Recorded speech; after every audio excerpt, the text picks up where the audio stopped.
Hello, and thank you for joining us for Hope It Doesn't Happen to You. My name is John Green from the DataMark team, and I'll be moderating today's presentation. Just a few housekeeping items before we begin. I'd like to let everyone know that we are recording this webinar and all attendees are muted for quality assurance purposes. I will also be providing a copy of these recordings out on our YouTube channel after the conference is over. If you have any questions during the presentation, please use the Q&A section of this platform, and we'll answer them at the end of the presentation. We may also answer a few as we go by. I'd also like to introduce you Don Jones with the Sonoma County Sheriff's Office as the presenter of this webinar. Don began his law enforcement career in March 2001 at the Cloverdale PD as a dispatcher. Don later joined the Sonoma County Sheriff's Office in July of 2001, again as a dispatcher. He was promoted to dispatch manager in August 2015. Don uses his leadership skills to focus on the needs of his staff. He led his team successfully through one of the most devastating wildfires back in October 2017. And that's what our presentation is going to be about today. Don focuses his teaching on all aspects of dispatch training, but he's really passionate about dispatch wellness and stress management. Don's also the Cal Nina First Vice President and is an ad hoc instructor for Kim Turner, LLC. So without further ado, I'll turn it over to Don. Take it away, Don. Thank you, John. I appreciate that. Good morning, everybody. Interesting times that we're living in, obviously, and look forward to this opportunity to be here with you today for about an hour. Please, by all means, submit your questions to John, and we'll definitely have some time at the end to answer them. So you hope it doesn't happen to you. Well, definitely. Hope it doesn't happen to you. You know, a lot of us attend these trainings, various different trainings that say, hey, you know, the big event's happening. And I remember sitting through those events and thinking, boy, I hope that doesn't happen to us. And especially with the time that we're living in, you know, basically hoping it doesn't happen to you is happening everywhere. We're having to deal with stuff as a community, as an industry that we've never had to deal with before. Finding unique ways for staffing models and getting our centers clean. And we all know that dispatch centers are a petri dish of one person gets the cold and we're all going to get the cold. So obviously something we're all very well aware of. And at the same point, because we are who we are, we're trying to take care of our community and taking care of the men and women that we dispatch for, and even the men and women that sit side by side to us. This is a picture here of a pumpkin patch, October 8th, 2017. I'd like to show this picture for a couple reasons. One, that's me there on the left. I look pretty good in a tractor, so that's why that picture's there. Some of my family members there on the right, some in-laws. But really, if you look at the sky, the blue sky there, not a cloud in the sky. Very nice day. It was a Sunday morning. My Carolina Panthers were not on TV that day. They were on a bye, so I didn't care about going to a pumpkin patch. But we're just kind of hanging out as a family, just a beautiful day. You know, little did I know that this day and for the weeks that coming after would forever change my life. So it's interesting. So that night before going to bed, I used to go to bed around 9 o'clock, and we have this big mirror, long mirror in our bedroom. We had the back window open because it was hot up there in the bedroom, and at one point, the mirror fell over because of the wind. The wind was so fierce. And I remember thinking to myself, man, I hope it's not busy in dispatch tonight. Well, little did I know that was going to be a severe understatement. So the Tubbs fire for us actually began in a neighboring county over on Tubbs Lane, hence the name, the Tubbs fire. Started about 9:45 in the evening. Another fire started actually a little bit south of there in our county, the Nuns Canyon fire, about 10 o'clock. And then at the same time, the Presley fire burning near the Crane Ranch Road area, approaching the city of Roanoke Park. Why that's important is because that's actually my neighborhood. So you had all these fires going on at one time, and it was really kind of hard to get a gauge about where the fire was and where it was moving. So this is kind of it's a picture of the fires, but really the fire in the beginning was basically 5 or 6 fires. This basically makes it look like 4. If you look down at the bottom part of the screen where it says Roner Park, that actually originally was 3 separate fires, and then they all basically merged into one fire, which fire was actually really happy about. So I'm not a fire guy. I'm not a fire dispatcher. I've never been a fire dispatcher. I'm a law guy through and through. But they really like to fight one fire instead of 3, which actually makes sense. But you can see here we had 4 major fires, 3 of them burning in our county and 1 burning there in the neighboring county over there in Napa. So we had a large area that we were covering at one time and trying to really understand and get a handle on where we could send resources and how best to affect that. So at the time, you see the 4 fires there. The Tubbs Fire was the most destructive wildfire in California history with over 5,300 structures. And at the time, the fire still wasn't contained. This is not a record that you and your comm center ever want to beat.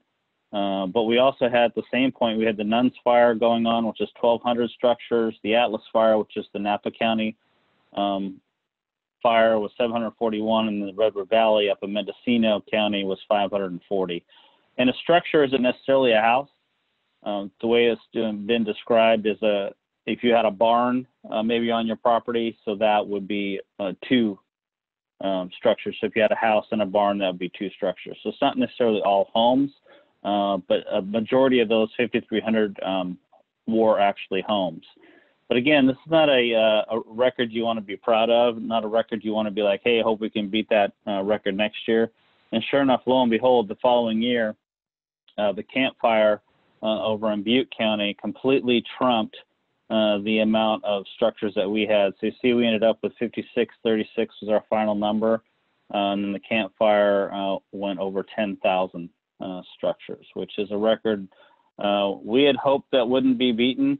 But sure enough, there a year later, there we were, and they had some devastation that happened in that neighboring county there, which is hard to swallow sometimes.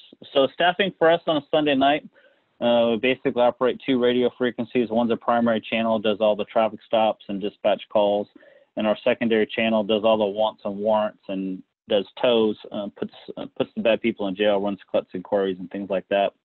We have 3 call takers. They're basically there to answer the phone, obviously, and then 1 supervisor.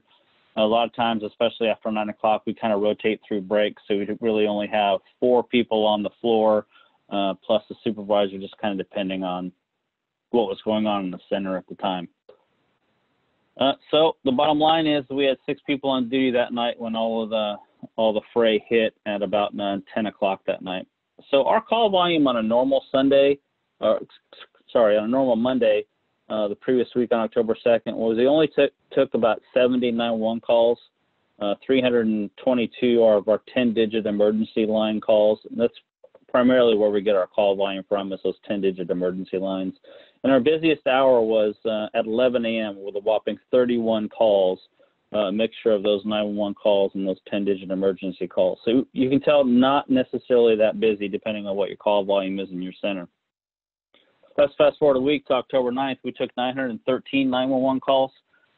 We took over 1,900 10-digit emergency calls in that 24-hour period. And our busiest hour was 1 a.m. at 357 calls. And if you fast forward just a little bit to October 8th at 10 p.m., we took 130 calls, and at 11 p.m., we took 280 calls. So really, in the span of 2 hours, for 6 people on duty, they took more calls than we took the previous day on October 2nd. So they were jamming. Our call volume there on October 8th, 307 911 calls, and our stats are just absolutely just amazing. The average duration of these calls were 79 seconds, and we still answered 99% within 15 seconds, which is absolutely phenomenal. There on October 9th, 913 911 calls, and again, 97% were answered in 15 seconds. So the way our call center works, we are just law dispatch. We have a secondary PSAP Redcom, which is owned by American Medical Response. They do all fire and medical within our county. So a lot of our calls that we were doing were just kind of triage. You know, are you reporting smoke and flames? Depending on the answers to those questions, we may or may not transfer them. Obviously, if they were just reporting smoke and they were, you know, miles away from where we had a fire, then obviously we weren't transferring those calls. So we were kind of jamming through those as quickly as possible. We're not an ACD facility, an automatic call distribution center. So what would happen is the phone was ringing for hours at a time. It just wouldn't stop ringing.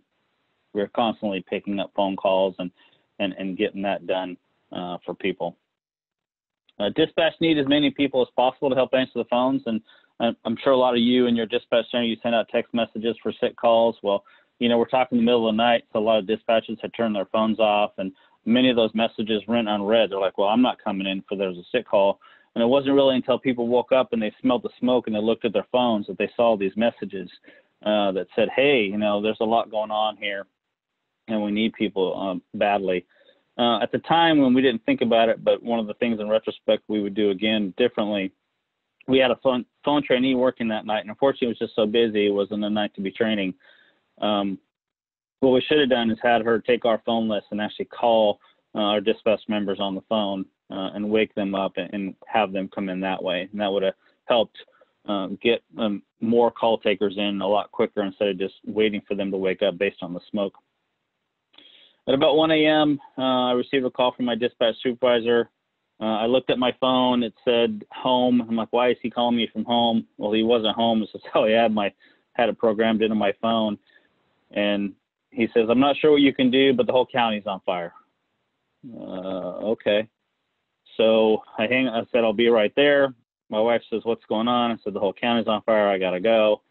So then about 5 minutes, I'm out the door, and I open up the door, and the wind is just cooking. Like I said, when I went to bed, I had that mirror that fell outside. It was this eerie wind was whipping, branches were everywhere, and you could smell that smoke, right? So I get on the freeway, and I'm driving, you know, Mach 9 because, you know, nobody's around, and driving towards the glow, not realizing how close it was can end up being to the center. And about 2 hours later, all 11 workstations were full in our center. We had obviously 5 additional people come in, including myself, and try to do what we could to try to triage those calls as best we could. One of the things that's interesting is you know, as a manager, I very rarely do I answer the phone. So that was the second one in after the calls were going out and people were starting to show up. And I grabbed somebody's headset. I couldn't even remember whose, and I plugged in. I logged into CAD, and I took a deep breath. And I'm like, oh boy, please don't have an emergency. Every time I answer the phone, I said, please don't have an emergency, which is kind of ironic because I'm answering 911 and there's a huge emergency going on. And sure enough, it's just call after call after call. And a couple times, you know, people just were in panic mode, right? Not really knowing what to do. And at one point I had somebody call me and say, hey, you know, should I evacuate? I'm looking at the map and looking where I think the fire is.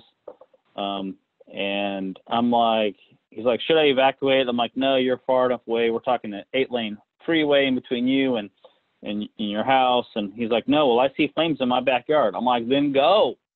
You don't need my permission to do that. So it's one of those things where it's call after call of people just kind of wanting direction, wanting to know if they should go left or go right, but it's hard to know. You know, we didn't know. The fire was moving so fast, it was kind of hard to give people direction as far as where they should go. Everything was moving so rapidly. We were on backup generator, which, you know, is great to have, but unfortunately what that doesn't do is it only allows essential power to be on, so which is important because the air conditioner is an essential function. So that comm center was getting to be pretty warm. It was obviously very smoky as well, as we were trying to do our best to just really handle the calls. And obviously when you're working that fast, you're getting heated as well. The other big thing that was a huge problem for us is that the air conditioner cools your radio room. We were about to get to the heat in that room that would mean we would lose our radios.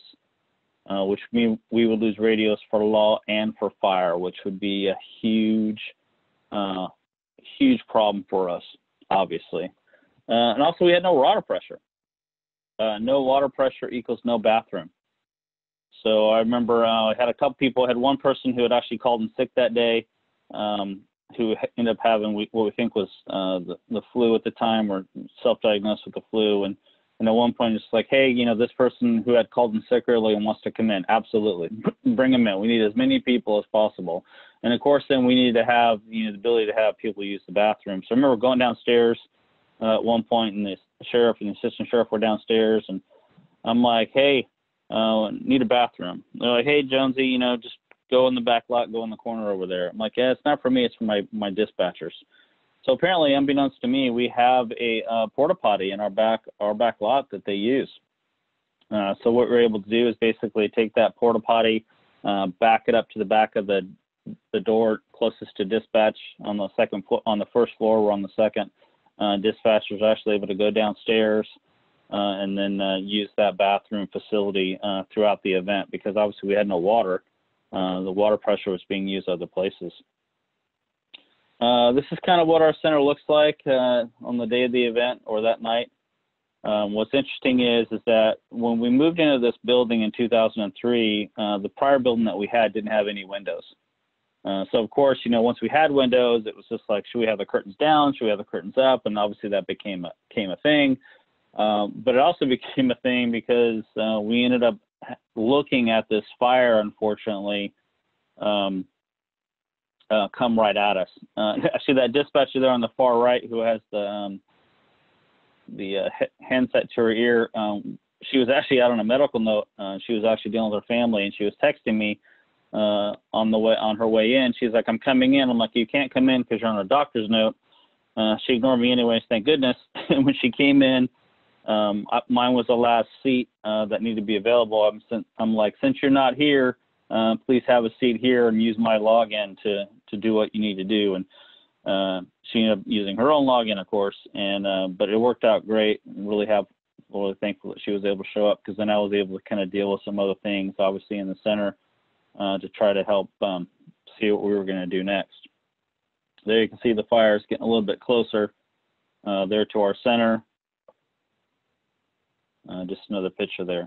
So, a lot of times, especially as dispatchers, we like to, remove ourselves from the event as best we can. Anytime we have a tendency to personalize these events, it becomes hard on our hearts. And obviously, we're always visualizing the scene so that we can help our first responders. But in this case, we were seeing it, and we were feeling it, we were living it at the same time. So that's a picture of our sheriff's office. To the right there, that's our radio tower. You can see the fire there. This is to the left. You can see just obviously the flames there. And that's just barely to the left of our center. All right. So at one point, I had contacted our neighbor down in Marin County to say, hey, we're in need of some help. We might need to be evacuating our center. At one point, it was Leanne Magoski, who was the Marin County manager at the time. She's like, what about radios? We don't have your radios down here. It's just like, well, it's really not going to matter, because if we lose this building, we're going to lose radios anyways. So at one point, she sent me a text. She goes, how are you doing? And I sent her this picture. I was standing in the back lot waiting for that porta potty. And she's like, oh, my goodness. She had no idea how close it was to our facility. And that little circle there, that little zero on that right-hand picture, that's where our sheriff's office is, where our dispatch center is, and that red line there, that's the fire line. So you can see how close that fire came to us. So evacuation plans. Well, we have a backup facility. It's our EOC, but not well thought out, unfortunately, because obviously the EOC is busy, and it's 250 yards from our office. So since we were in the process of thinking about evacuating, that was not necessarily a viable option of just moving 250 yards and later needing to evacuate as well. All right. And also Redcom, their backup facility is in St. Helena, which was actually to get there, they had to drive through the fire to get to their backup facility. So that wasn't an option either. So it was one of those things where it was very difficult. We really quickly ran out of options for our evacuation plans as far as where we were going to go and what capabilities we were going to have based on those things. So we're just trying to see what we had available and doing our best to take care of our people. You know, as a manager, you know, you deal with tough questions all of the time. Some more tougher than others, obviously, when it relates to your people, and you know, those are the toughest ones. But I hope you never in your career have to face a question like this. So one of my dispatchers who was on the phone looked up at me and said, "Don, are we going to die?" And the answer was no. I was going to take care of you. I'm going to do everything I can to make sure that my people were safe during this time, there and thereafter. One of the difficulties is, you know, we had checked in with Redcom to see what our possibilities were. And what they said was, well, what we're going to do is we're going to basically set up 2 strike teams around the building. You might lose, can you move these cars in the parking lot? I'm like, well, those are deputies' cars, and they're out in the field right now, and they're not going to be able to move those cars. They're like, well, you might lose the cars in the parking lot, but we're going to defend the building. It's a concrete building, you know, steel roof. We're just going to defend the building. I'm like, you're going to what? So basically what the plan was is we're going to just basically water down everything around us, have the strike teams fending off the fire as it burns around us, and then stay working and stay doing what we've got to do. And I'm like, okay, I trust you. So then I basically had to go back to my dispatch center and say, hey, guess what? We're going to stay. Them looking at me like, we're going to what?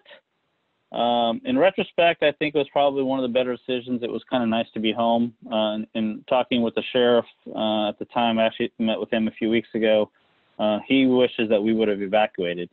But I think that there was some solace in being at home during this time that provided some comfort to us during those weeks that we were, because this event lasted for a long time.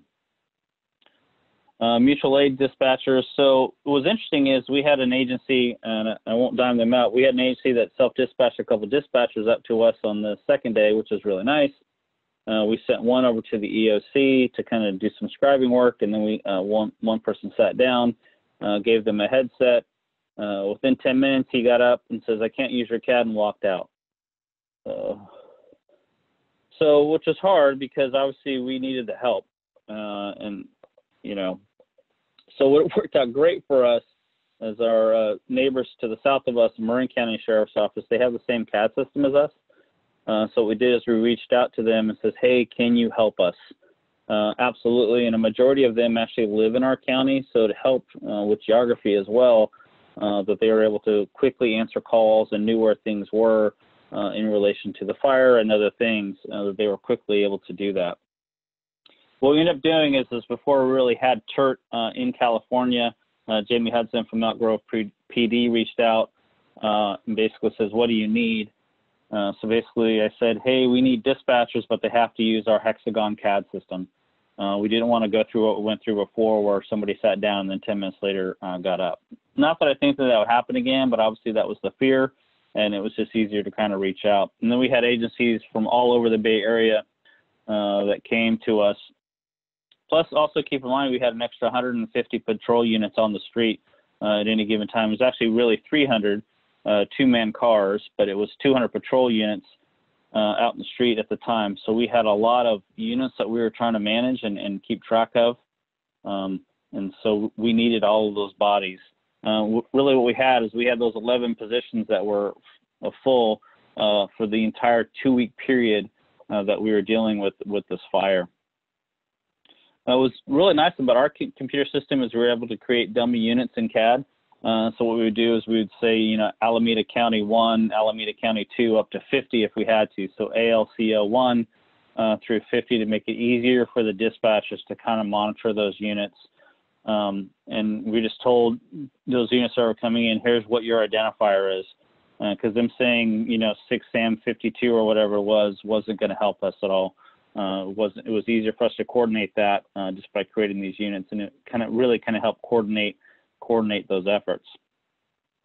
So this is actually that Monday. This is the smoke coming from that fire. there's a house that was burning actually on the corner there. You can see. Here we are. We're 2 days into it here, and we're definitely still in the thick of it and living right through it.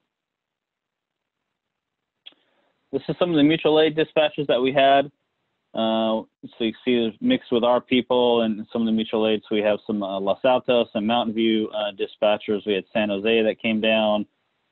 We had Palo Alto, Elk Grove, Marin County obviously was a big one. We had Cotati PD show up, which is actually in our city. One of the interesting things too about the smoke that we had in our center, at one point, Leanne Magoski from Marin County reached out and says, "What are you doing about the smoke in your center?" I'm like, "Well, what smoke?" Because we had been living it for so long, we had kind of forgotten that there was a lot of smoke in the center. It's like, oh yeah, sure enough, there's smoke. So one of the times I was walking through our sheriff's office, and some of the offices, they had these portable standalone air filters that were probably about 3 feet tall that were using like accounting and payroll. So what I would do is at 5 o'clock when they would all go home is I would go grab all 6 of them and I would put them in the dispatch center and I'd run them overnight to kind of clean the air. And then in the morning I'd put them back. And then at 5 o'clock I'd bring them back in, clean up the air, which was nice. So it kind of cleaned up the air a little bit. And obviously wearing any kind of N95 mask or whatever, just unfortunately just doesn't work in our kind of environment. Probably could have. We had them. They were issued to dispatchers if they wanted them, but nobody really wanted to use them. So there's that. Here's another picture of some allied agencies along with Tom. He's our supervisor there, standing in there in the middle. So here's a little bit more of the devastation that happened after. So you can see the Tubbs fire up there in the upper left. So every dot represents a structure that was burned. You can see the high intensity there in the Tubbs fire. So this fire actually ran the same path about 45, 50 years ago, but it took it a week to do what it did in a matter of 4 hours. And what's interesting is that we didn't really stop this fire. What happened is the wind shifted and went back onto itself. If it hadn't have shifted, it could have burned all the way to the coast very, very easily. You can see there's just a lot of devastation here. So this is the Nuns fire. That's the fire over in there in Napa County. Let me see. I'm sorry, Nuns fire is ours. Atlas fire is the Napa County. There's so many fires I can't even keep up myself. So you can see all the dots there that represent structures that were burned. So here is the Tubbs fire. The little gray line, it's kind of hard to see right where the center is, that little gray line. That's actually Highway 101. It's a 6-lane freeway that runs through the center of town. At one point, the deputies were like, hey, we're going to use, the Highway 101 as a fire line, right? Seems pretty standard, right? You got a 6-lane freeway there. Unfortunately, at one point it jumped that fire line, if you will. And as you can see, it took out that Coffee Park area, which is, a housing development that's been around for a while, and basically just wiped it out. And I have a couple pictures of that for you. But you can see the devastation here. And this area that you see on the right there of that Coffee Park area to the right of 101 is called Fountain Grove. And this is where we have a lot of $1 million homes.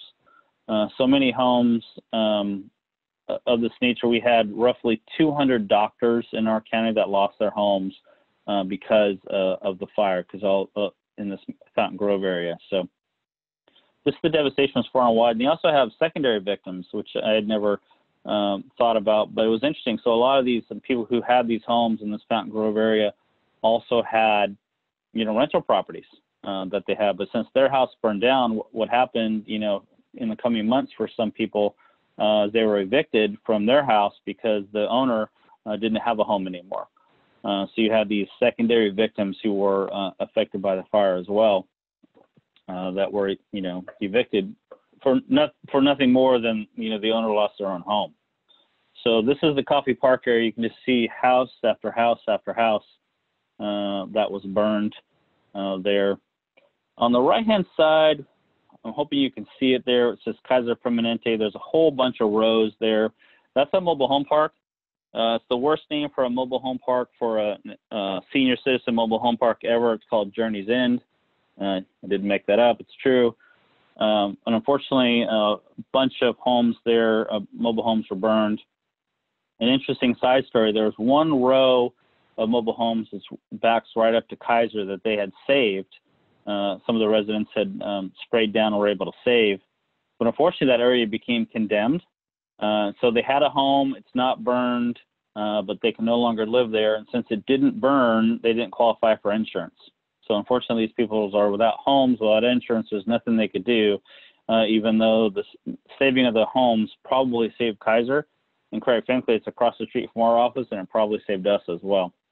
But you can just see the mass devastation there that happened. Somewhere in the middle here, you can see the tubs where the yellow line is.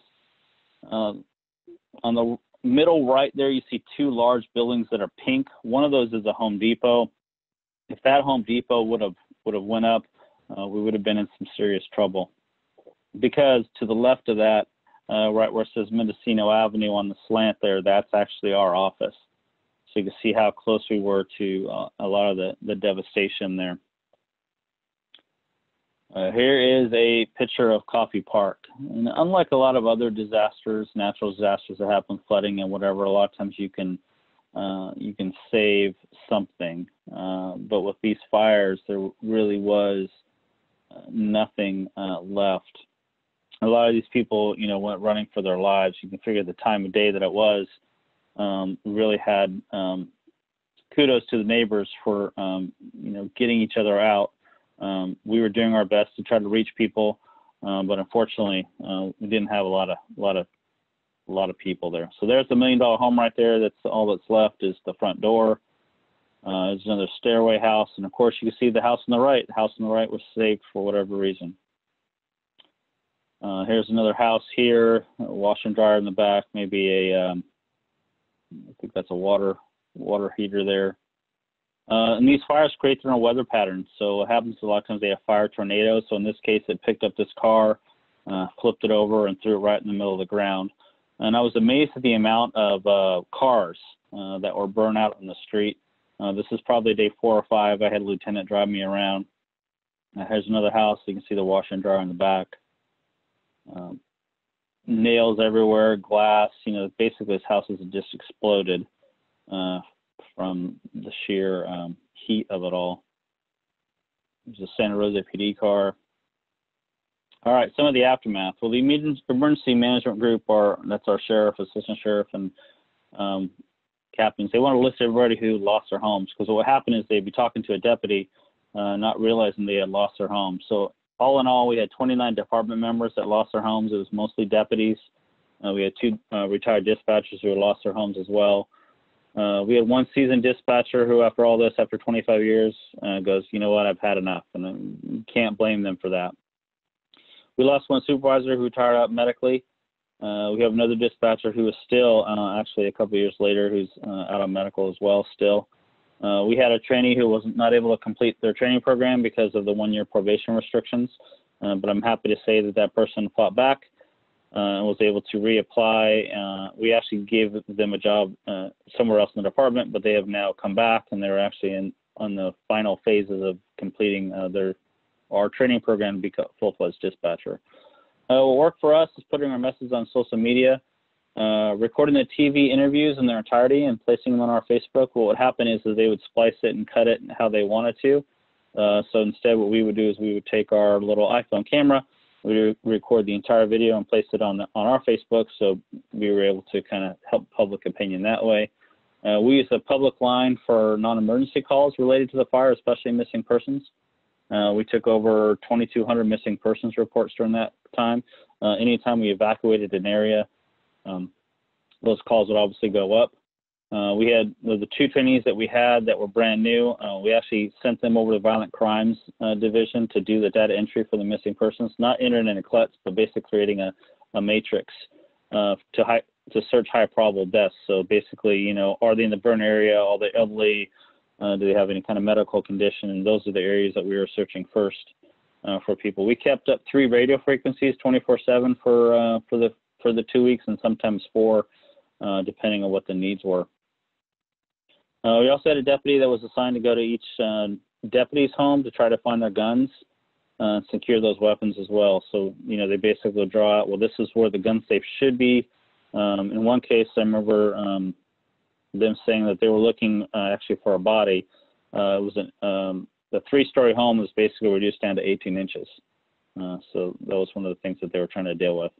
When call volume was slow, we would tell the dispatchers to go shop and do laundry, just relax, just get out of here, just do the sheer volume of it all. It was great having those mutual aid dispatchers in there so we could do that.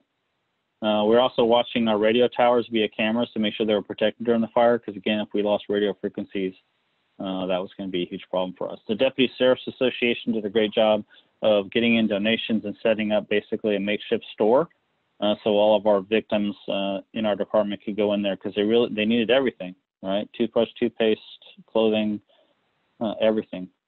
So they did a great job of setting it up, a store for them to go in and be by themselves and do that. And it was so popular, they ended up opening that up to all county employees as well, which is a big thing. We had a lot of public records requests, 23 of them for our 911 audio. They wanted every 911 call during this time. Fortunately for us, we said no. What we ended up doing is offering up, like, if you're more than willing to come in, we can listen. You can listen to the calls, and then if you want a call, we can redact it for you and then have it give it to you in that way. Otherwise, it was going to take us months to go through and redact all the information from those calls, and that actually worked. We only had one agency that came in and listened for about an hour. You know, of course, they were looking for a story, and luckily they didn't find one. So it was nice. Areas of improvement. Well, at the time, we were only trained on one type of reverse 911 system. We weren't trained on Nixle or anything like that. We did use that during the fires, and unfortunately had a 71% fail rate, because we had lost, you know, roughly, I want to say, over 58 cell towers at the time. But now we are trained on Nixle, IPAWS, EAS, all that stuff. We still need a radio room air conditioning, but something we're definitely working on in the event it happens again. Back facility, yeah, we're still working on that as well. Yeah, and I would say we're still working through our PTSD issues, and what you'll find here in the next couple of slides, we had this happen again. So here's the food that we had. Obviously, dispatchers need some sustenance and covering. We ate like kings. Dutch Bros, if you never had that, that's legalized crack in a cup. It's delicious. We also wanted to find ways to ease the stress. So mustache day, we had mustache day there. We also had doggy day. As dogs came in, it was pretty awesome. So, and actually, this was a week after. How this happened is this was a week after the Las Vegas shooting at the Mandalay Bay. And I happened to be watching TV one day, and they were talking about how they brought these dogs in to their comm center. And I'm like, I immediately got on the phone and says, we need those dogs in our center as well. They were just amazing. You could lay down with that dog all day long. We had a massage day. We had a couple massage therapists come in and set up a massage chair. The supervisor's office was able to give back massages to people if they wanted them, which is great. We ended up being celebrities. So this is Monica Baker. She worked our primary channel during the fire.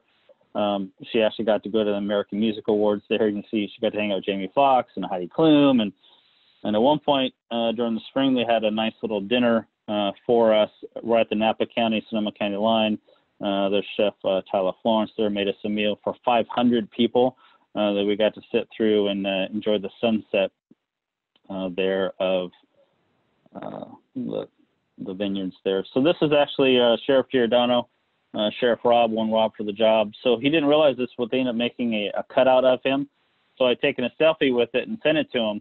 And he looks at it and he's like, I don't remember taking that picture with Don. And then puts it back in his pocket. And about 20 minutes later, he gets another one from somebody else, another one from somebody else. And now he realizes that there's now a cutout of him. So they were using that at job fairs and things like that. He became obviously a local celebrity for the job that he did. And he did a great job again. Not again. Well, yep, not again. It did happen. So October of last year, here we go again. So we had another fire break up the north part of our county, the Kincaid fire. There you can see, here we go again. It was at this point 21,000 acres, only 5% contained. So this is the evacuation area that they wanted. So it's basically over half of our county that they wanted people to evacuate. The interesting thing about this is they had a couple models, the CAL FIRE models, were showing that this fire could reach the coast in 4 hours, depending on the wind. And of course, we had the wind issues again, which is why they were really worried. So a majority of our county needed to be evacuated. Some people listened, some people didn't. But for us, this time, it resulted in a lot of our dispatchers being displaced, which was difficult for them.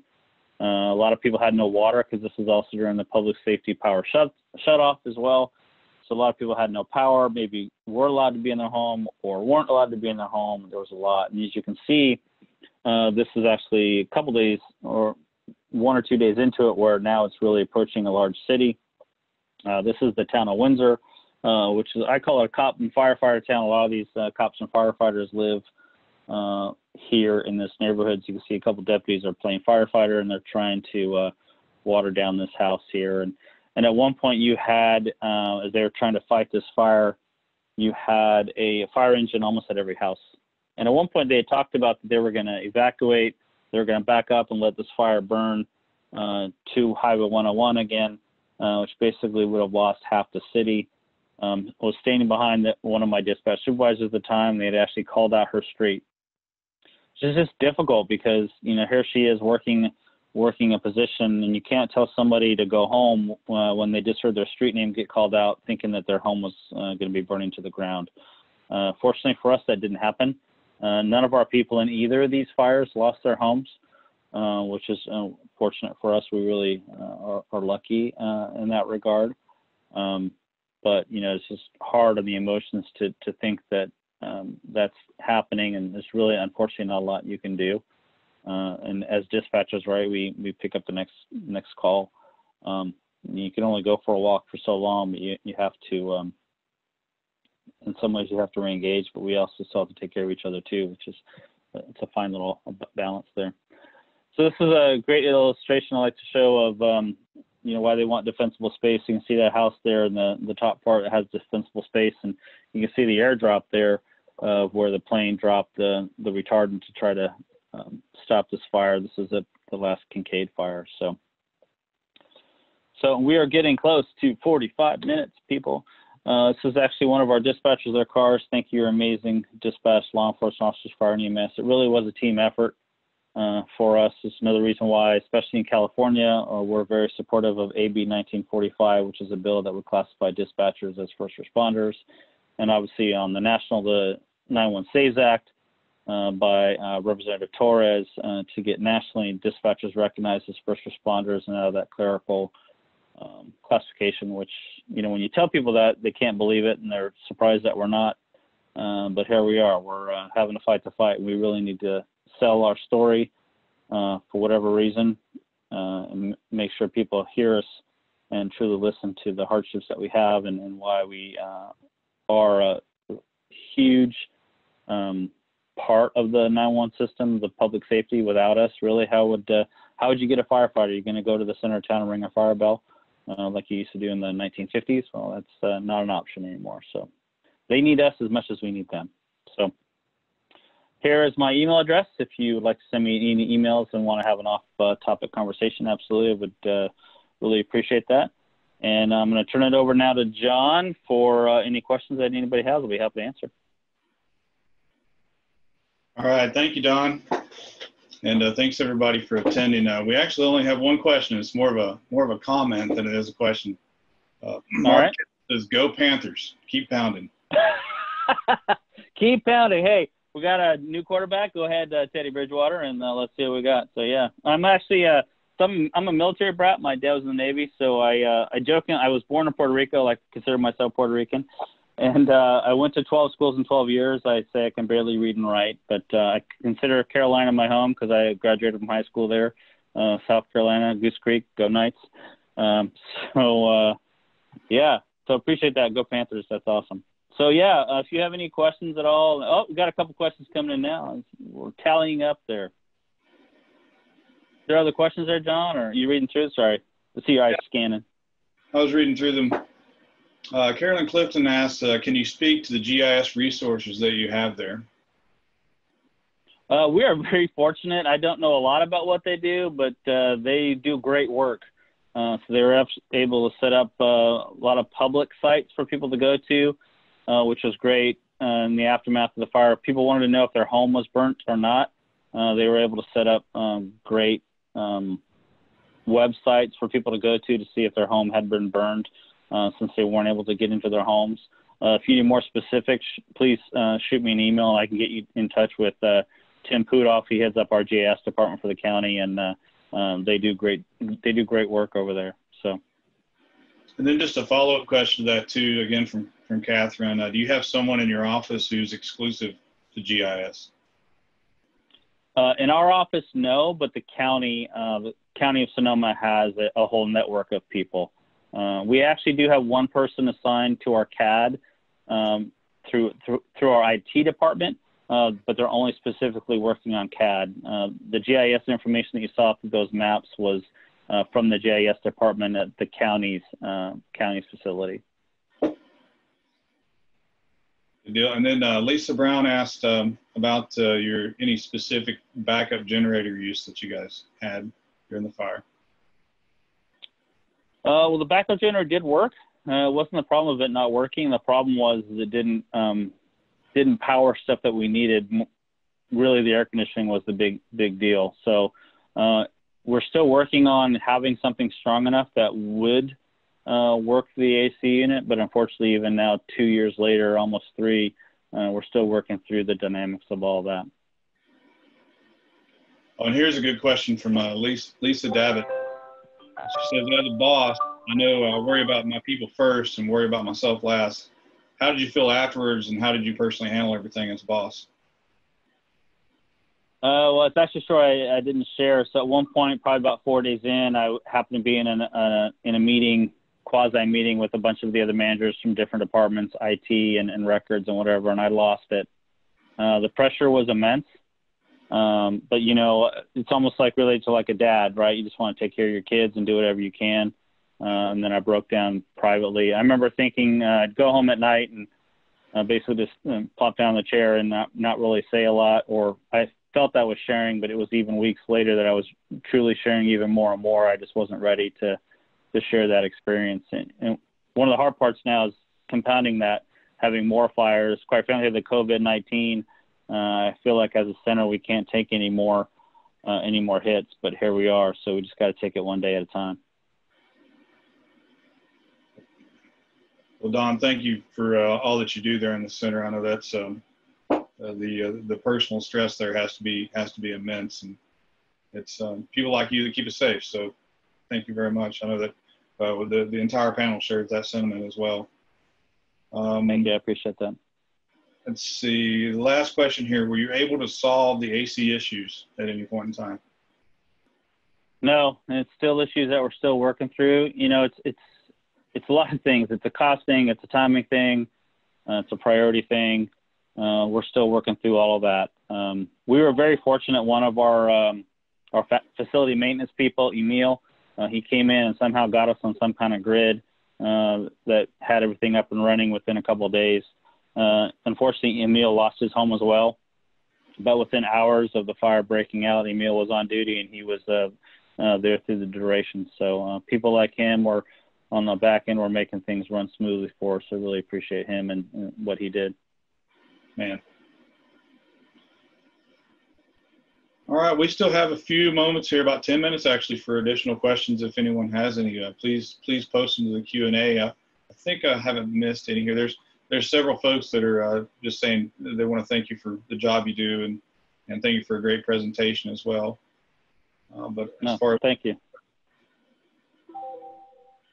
Yeah, this is interesting doing this here, right? Because you don't get the feedback of what people are kind of interested in. You know, you're kind of just going off the radio. I can see how people work in the radio. It's a unique talent. So live. So. All right, we'll give folks just a few more minutes to post some additional questions here. Yeah, if you have anything that you don't want to ask, obviously in this forum, please shoot me an email, don.jones@sonoma-county.org. I'll be happy to answer anything that you have. You know, as an agency, you know, we're taking things one day at a time. You know, the PTSD issues that we're working through, you know, anytime it's hot outside and it's windy, I can tell you we all have reactions to it. as dispatchers, but also as a community. So we have to be very cognizant of that. The community's on edge as well, and how we handle ourselves. And we're one day at a time. It's I talk about dispatchers being first responders, and it's one of the things we've had to deal with as far as getting help for our people. That we don't get the same medical care for mental health or for physical health because we're dispatchers. And so I'm a huge proponent of getting that updated, because we're definitely frontline. We're definitely affected, and we need to be taking care of our people. Absolutely. Let's see, a question here from Aubrey. Is your center in lockdown due to the COVID-19? Yeah, I locked it down about 10 days ago. Basically, nobody in or out. I mean, not nobody out or in, no. So only dispatchers are allowed in and out. We don't allow any deputies or any visitors or anybody. Just try to keep that center as clean as possible. Like any center, we're a petri dish, right? So one person gets it, we all get it. So we're doing our best to try to alleviate that. And our call volume is down like a lot of people. So what we're doing is we're actually trying to get people out of there as much as possible. We're kind of waiting for the big one. We're kind of taking that day by day. We have a couple of dispatchers who are pregnant as well. So we're very mindful of trying to keep them healthy for multiple reasons. Obviously, we want our people healthy, number one, but obviously they have additional babies on board. Worried about that. So, we're wiping stuff down every day and keeping people out. And we've actually even stopped ordering food out as well. They don't want any kind of, contamination issues with even picking up food from people. So they're staying in even more than normal. So, yeah. So, and I've been going in every day to try to say hi and whatever. It's interesting. Today's a county holiday for us. It's Cesar Chavez Day for Sonoma County. So I'm actually not there today, but just trying to go in and see what people need. And we've actually have those air filters as well that I talked about we use in the fire. We have those in the center right now too, just try to keep the air as clean as possible. So some of that cleaning stuff stinks. It does, doesn't it? So next question from Rebecca. In your discussions for a backup center, have you looked into a mobile dispatch center and that can be moved into different areas depending on the location of the fire? Yeah, so we actually do have a mobile command post. And I don't actually remember where it was at the time. That's been a couple of the conversations is we need something mobile in the event of we need to go north or south or east or west. A lot of it just comes down to planning and cost and various different things. So we do have some options there. One of the options that we were looking at during the October 2019 fire, we have a Raceways Sears Point. I don't know what we call it anymore. It's changed names so many times that they have basically, we could have set up a makeshift dispatch center down there pretty quickly.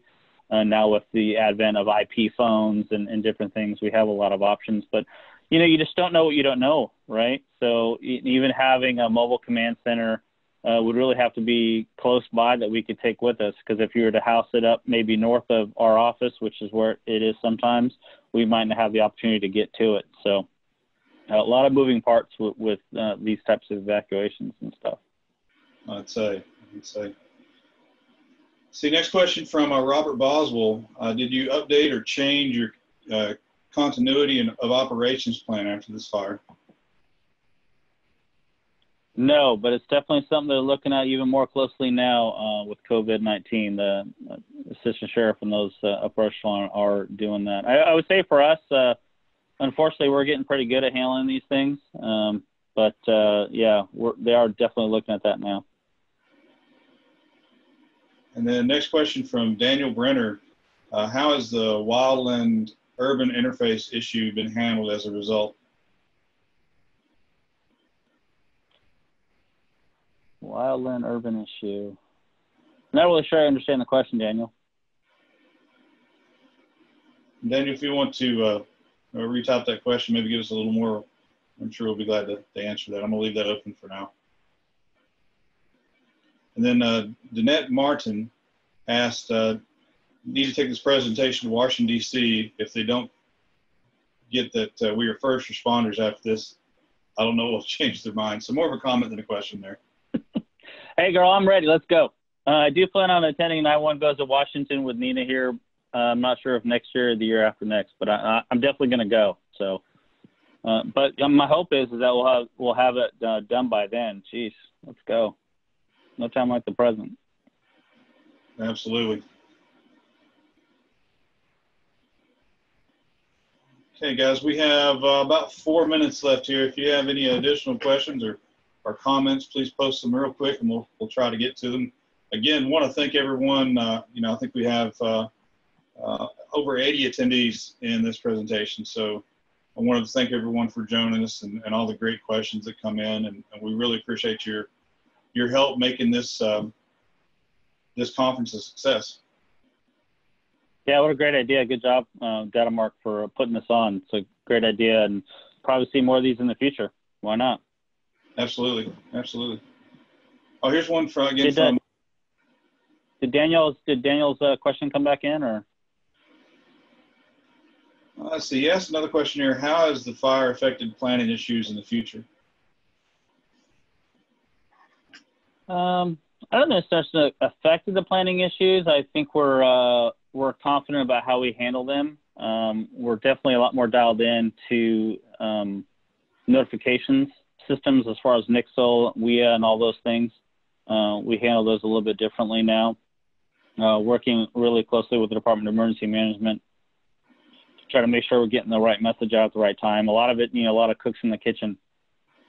We all need to be on the same page there. So I think we're the more these type of events that we have, the better off we're getting with those things. So absolutely.